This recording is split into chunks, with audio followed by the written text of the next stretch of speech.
Fish of the week. Today's fish would be your celestial pearl danios, also called your Galaxy rasboras. They are originally from Myanmar and their scientific name is Danio margaritatis.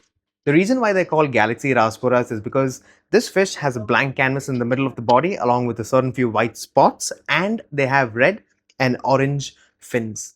That's how it gets the name Celestial Pearl Danios. Now, one of the best things about these fishes are the males are impeccable when it comes to coloration.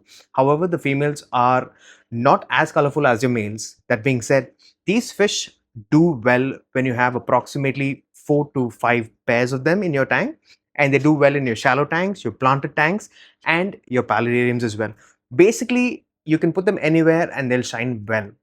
That being said, celestial pearl danios are one of those fishes that survive on your processed food or your live food as well.